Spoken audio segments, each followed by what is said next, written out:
We are on a way in this unit 5 where we need to talk about concurrency control. The contents which will be looked up as a part of concurrency, that is two or more events to happen simultaneously, will be the logback protocols, timestamp based protocols, validation based protocols, multiple granularity, and indexing in concurrency. So, first of all, we need to understand concurrency control. When there are multiple transactions executing in parallel, then we mean to say it is a word called as concurrent. Very simple as such. Okay, multiple transactions are executing in parallel, we mean to say it is concurrent.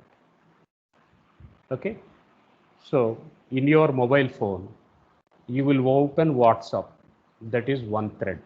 In your mobile phone you will open YouTube, that is another thread. In your mobile phone you will open Amazon Prime videos, that is one thread.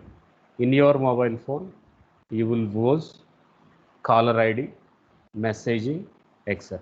So total you are having 5 programs which are opened in parallel. You hit the dot button, all the 5 will be occurring, right? So you just click it and it will be coming to the front screen. So that means the applications are in the foreground, and when you call it up, the applications are moving to the front ground. So all the transactions are going particularly, and these are going to be done in simultaneously, or they are done in parallel. Obviously, we say it is concurrent. Now these concurrent process need to be controlled because they may violate ACID properties, they may violate database inconsistencies. So they are going to violate database consistencies and it may lead to inconsistency. So that is the reason why we need to have a cap on concurrent. So how we can make a cap? How we can hold those transactions in our hands? Then we can do it with some instructions. Protocols is nothing but called as instructions. Now, what are those instructions? Those instructions are called as lock-based protocols. So, in order to control the concurrent access, multiple access over the databases at a time, we need to make a locking mechanism. We need to implement locking mechanism on the database. We need to implement the locking mechanism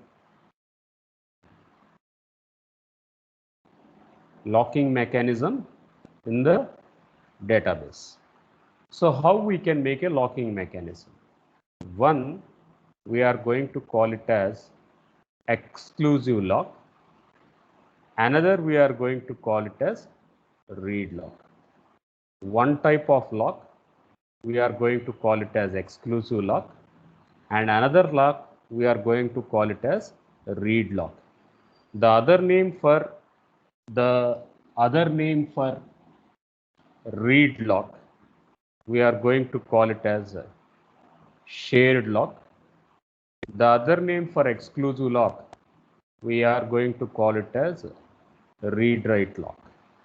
Okay, so in order to see that multiple transactions can happen at a time and they can use the database very efficiently and there won't be any consistency problems, so how I can manage was we can manage with two aspects. One, we are going to call it as exclusive lock. Another, we are going to call it as shared lock. The other name for exclusive lock, we call it as read-like lock, and the other name for shared lock, we are going to call it as read lock.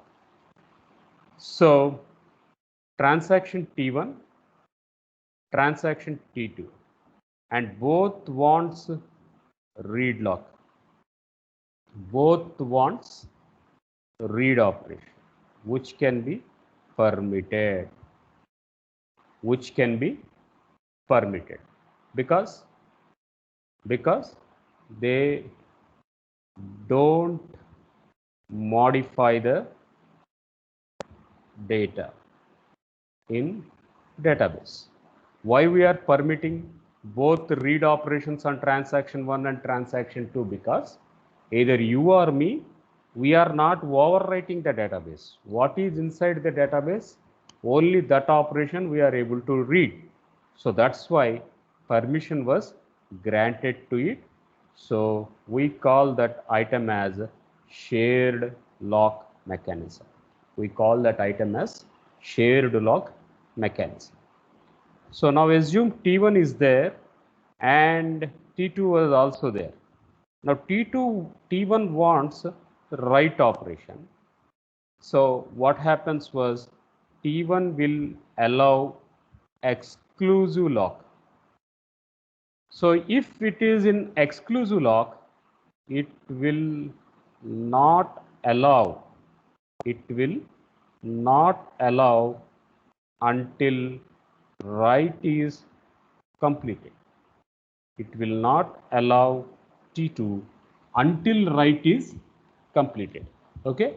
So if we make a write operation on a database, that means we are not allowing others to write. Unless we complete the write operation, we will not allow others to enter into the database and use it, because if there are multiple writes, yesterday's topic, they may lead to conflict serializability or they may lead to view serializability. So as confliction is going to happen if the two writes are going to be concurrent, to eliminate that, what we are proposing the locking mechanism.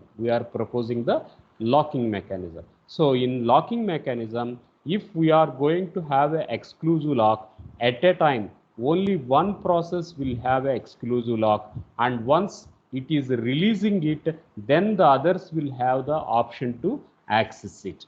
So coming to the definition part, when we are going to work in exclusive mode, data items can be both read as well as write.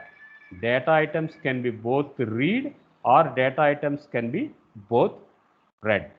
But when we are going to use an option called as a shared mechanism, then it is going to allow only a read mechanism. Okay. Now, who is going to manage locking? It is managed by concurrency control manager. So lock request, lock releases, lock granting, lock releasing. So all these options, they are going to be managed by a manager, and the name of a manager, we are going to call it as concurrent control manager. Okay. So you ask for a lock, then manager will give you a lock. So you enter into a room, you lock it, then you are going to make it in a word called as write lock. After you complete the process in the room, you come out and you unlock it, then others can enter into it. That means at a time only one process is going to access and others, they are going to wait. So all this is managed by a lock. So the manager name, we are going to call it as concurrency control manager. So now here is a compatibility matrix. S stands for shared, that means read lock. X stands for exclusive. X stands for exclusive, and this exclusive in sense it is nothing but both read and write. Both read and write. So if there is shared and if there is exclusive, now you can see the order. Shared and shared is true, and rest all the things are going to be false. So if a shared is going to happen, we can make either write operation or read operation. Mostly the write operation is going to be happened. So a transaction can be granted a lock if an item is requesting a lock and it is also compatible with locks already, the fields and other the items in the transaction. So the access matrix is going to tell that a shared versus exclusive. So if it is shared, then we are going to make read and read, and rest of the items read and read are not going to be possible. Now here is a classical example where locking is going to be implemented. Here is a classic example where locking is going to be implemented. Now you can see that lock S of A. S is standing for shared. The other name of shared, we are going to call it as read lock. So there are two variables A comma B. These are called as shared database items. Shared database items can be used by all transactions. Can be used by all transactions. Okay, this is variable A, this is variable B, or you can say attribute A or attribute B, whatever items they are present in the database. Now you need to perform a read operation. Once a read is done, then you are going to, this is acquiring of lock, and then you are making a unlock, that is we call it as releasing of a lock. So if you want to use an item A and that too you are going to make a read operation, you lock it, etc. Next one. Now you are asking for yes. Yes stands for again shared lock. When it is shared lock, you can make only a read operation. So that's the reason why you are going to make a read operation, and then you are releasing of lock here, and locking we are going to call it as acquire, or we call it as request of lock. Then we say it is an unlock, and obviously we do some mathematical operation, that is some A plus B. So this is how a locking protocol is going to make a rules with the requesting of a lock and releasing of a lock. So this entire process we call it as schedule. Right from a transaction begin to the transaction end, we are going to call that item as a schedule. So after this example, now locking can be extended with a new word called as two-phase locking. Locking is now implemented with two-phase locking, and why we are going to use this, because in order to see that conflict serializability is not happened.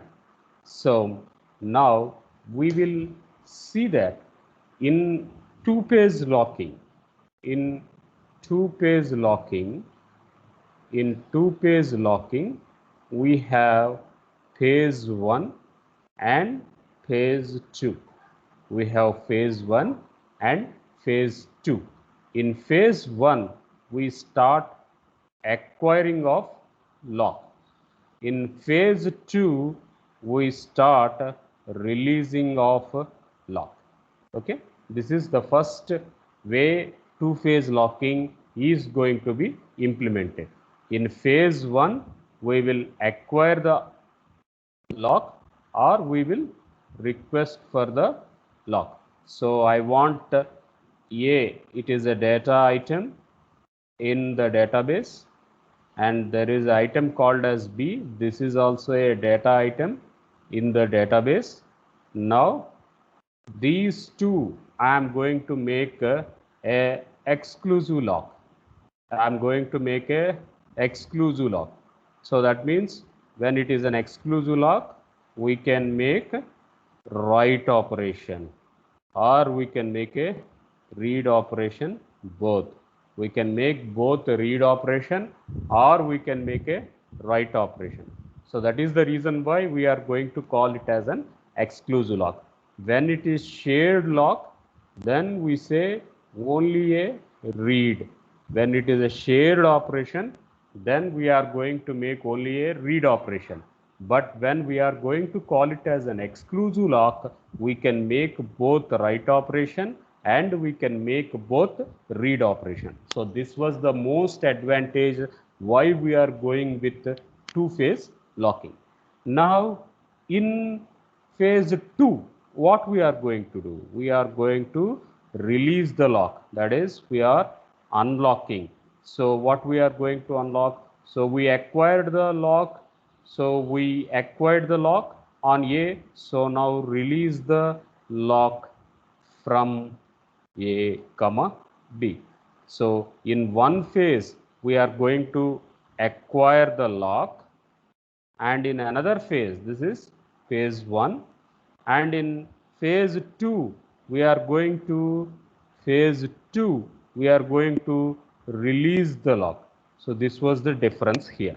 In phase 1 we are going to make a acquisition of lock. In phase 2 we are going to make a releasing of lock. So what is happening was, either in phase 1 we make an exclusive lock with both write and read operation, and in releasing of a lock we unlock the contents what we have taken it in phase 1.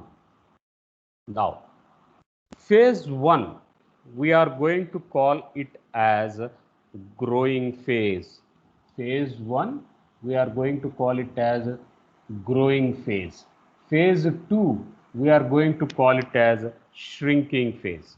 So phase 1 we are going to call it as growing phase. Phase 2 we are going to call it as shrinking phase. So acquiring of a lock will go in phase 1, releasing of a lock, that is shrinking of a lock, will go in phase 2. So that was the key difference what we have to understand in phase 1 and phase 2. So phase 1, the name we are going to call it as growing phase, and phase 2 we are going to call that transaction as a shrinking phase. So what is the objective of doing growing phase was, in growing phase we will obtain the locks. In growing phase we are going to obtain the locks. In shrinking phase we are going to release the locks. In shrinking phase we are going to release the locks. What is necessary to do phase 1? Why is it necessary to do phase 2? Because we need to assure that serializability, concurrency should look into an aspect that there is no conflict when transactions are going over a database. So in order to assure serializability, the primary intention was to go with locking mechanism. The primary intention was to go with locking mechanism. So that was the key concept why the two-phase locking is going to happen. So now in the two-phase locking, first phase we call it as growing phase. Second phase we are going to call it as shrinking phase. First phase we call it as growing phase, and second phase we are going to call it as shrinking phase. So what we can do in first phase, we can acquire a lock, read lock, or shared lock, or we can go with exclusive lock, that is write lock or read lock, followed by we call it as an exclusive lock. So in phase 1, in growing phase, what we can do was we can take a growing phase option where we can make a sharing option, or where we can making to a exclusive option. One technicality was we can convert or we can upgrade. We can upgrade or we can convert a shared lock to exclusive lock. So this was the advantage what is happening in the first phase. Fine. Here you have acquired, right? That is the reason why you are going to make a releasing operation. Similarly, you acquired on X, now you are going to release it the lock.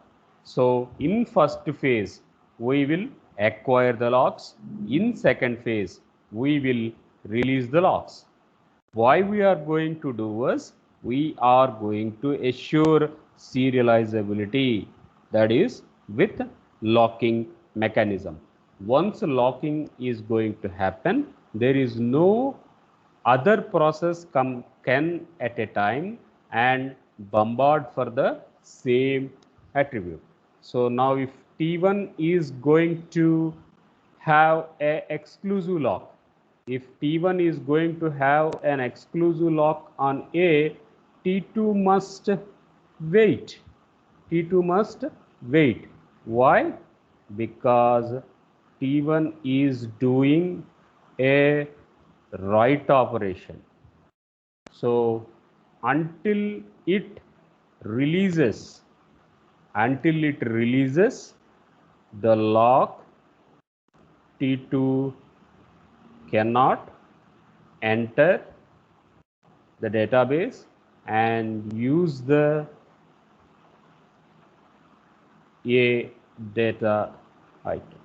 Okay, this was the scenario what it is going to propose. So as T1 is going to make a exclusive lock, that is it has acquire a lock and it is going to release a lock. It has acquire a lock, it has acquire a lock, and it is going to release a lock. So until it is going to release a lock, T2 must wait. The reason was T1 is going to make a write operation, therefore T2 has to wait until it is going to release. Now, what is the contradiction here? So contradiction was T1 is making lock management and acquired lock, so T2 must wait until T1 release the lock, right? This is the scenario, right? So how long it must wait, right? How long it must wait? So this is the big question. Now, if it is waiting, then it is going to enter into a state called as deadlock state. It is going to enter into a state called as deadlock state. If T1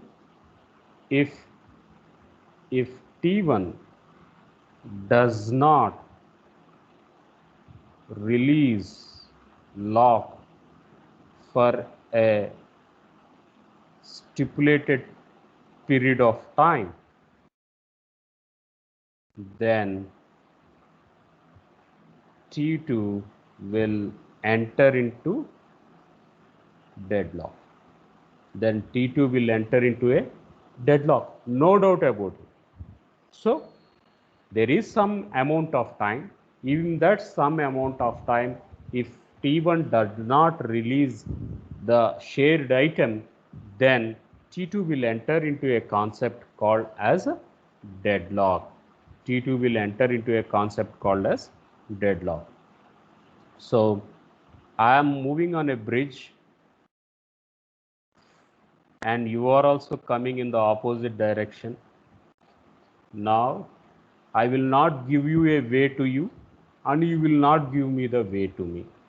So this situation is called deadlock. Got it? So there is a bridge here and there is only one person can move on the bridge. I am moving in one direction, you are moving in another direction. I will not give you the way to pass and you will not give me the way to pass. We will fight with each other and this is a hang up. This is a hang up situation. I will not allow you to make a read or write.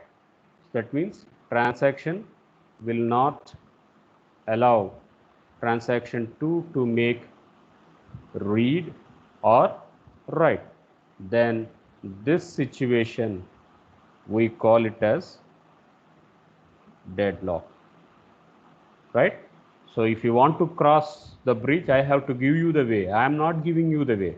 Similarly, if I want to cross the bridge, you have to give me the way. You will not give me the way. So we are fighting with one another.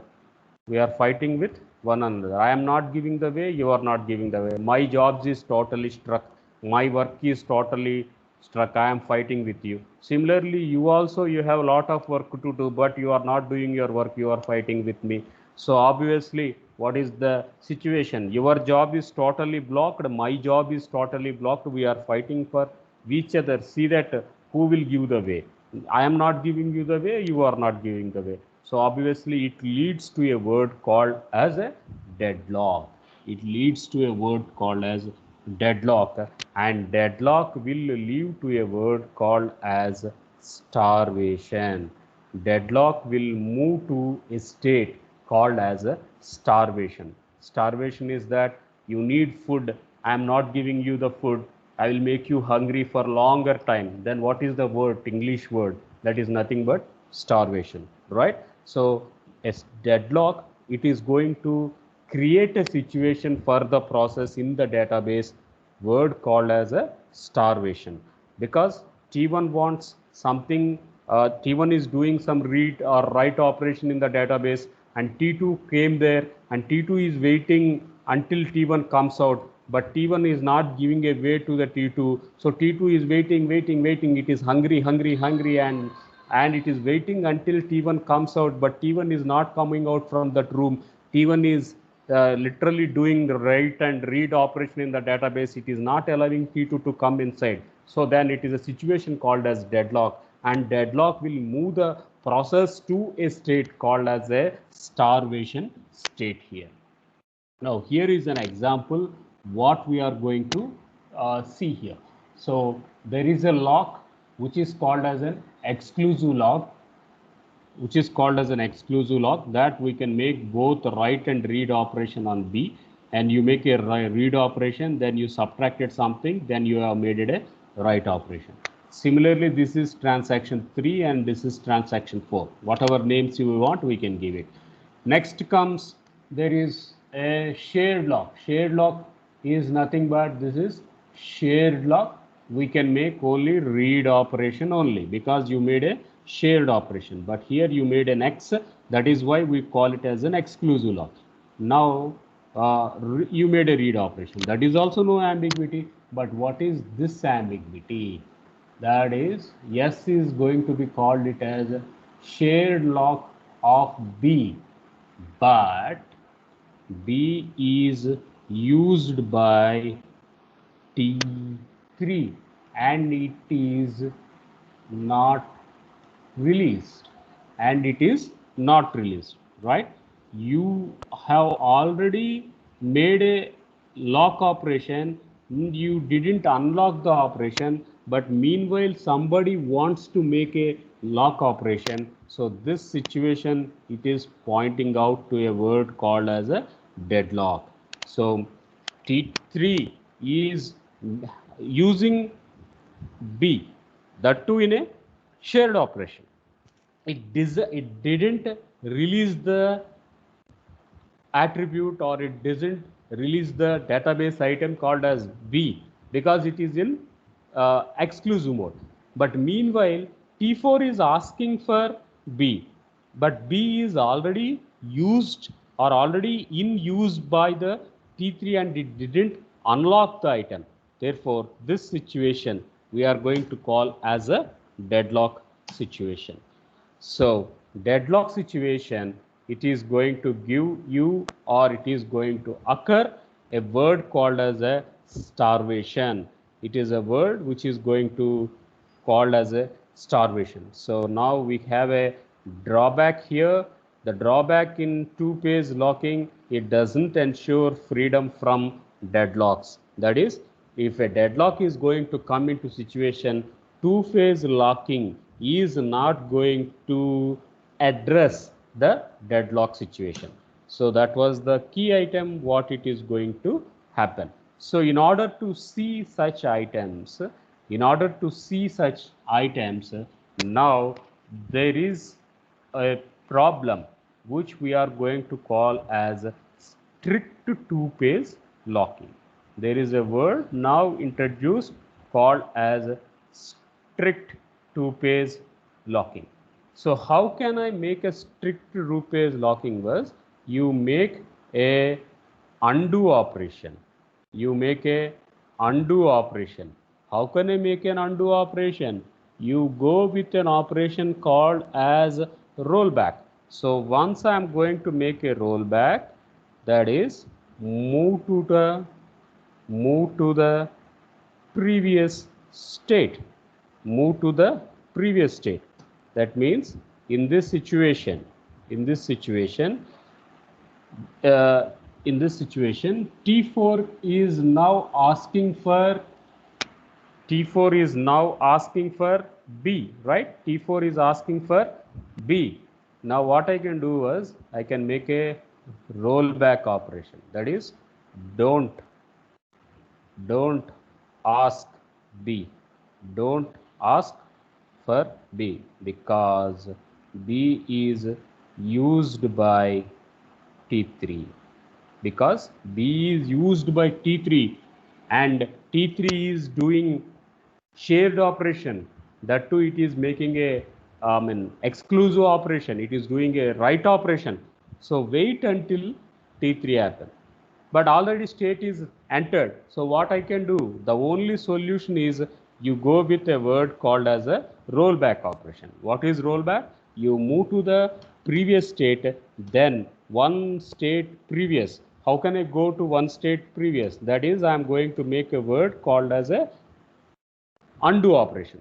So in MS Office, what you will do, you will type some BHIMOORAM. So there is a spelling mistake. What you will do, you will just go back one step behind. So one step behind, what is the technical word? That is nothing but a undo operation. So in order to do an undo operation, the command what database is going to support will be a rollback operation. So using this rollback operation is one of a solution which is going to address the two-phase locking so that it will not enter into a deadlock. So that is where this strict two-phase locking is going to be modified. So it does cascading of rollback. It is going to make a cascading of rollback. That is, it is going to, it verifies the steps. It is going to verify the steps, and what it is does, so it is going to allow to move previous state. It is going to allow to move to the previous state. So that is why it sticks towards a word called as a commit or to a abort. When the transaction was successful, when the transaction was successful, then what we are going to say, we call it as a commit. When the transaction was partially commit or it needs to cancel, now it was partially commit, then you need to move to the abort. We need to move to the abort operation. That is, in abort operation we are going to use a undo operation. So in this undo operation we use the transaction control language command, and that command we are going to call it as a rollback operation. The transaction control language command we are going to call it as a rollback operation. Okay, if everything is good, nobody to discuss, we will call it as a successful test case and it goes up. So that is where commit operation is going to come into picture. So up to now we talked about locking. Locking, we ensured there are two types of locks called as shared lock and exclusive lock. Thereby we discussed about two-phase locking. Then we talked about growing phase and shrinking phase. In the two-phase locking, there may be a chance to go to a deadlock, that is towards starvation, and it is going to be eliminated with a word called as strict two-phase lock. That is what up to now we have discussed it. So locking is going to happen with a, or is going to be controlled with a word called as a lock manager.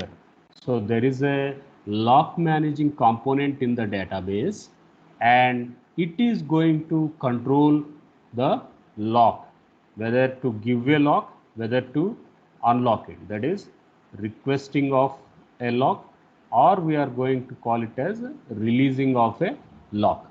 So whether to give a lock, whether to release a lock. So we call it as granting, or we call it as revoking.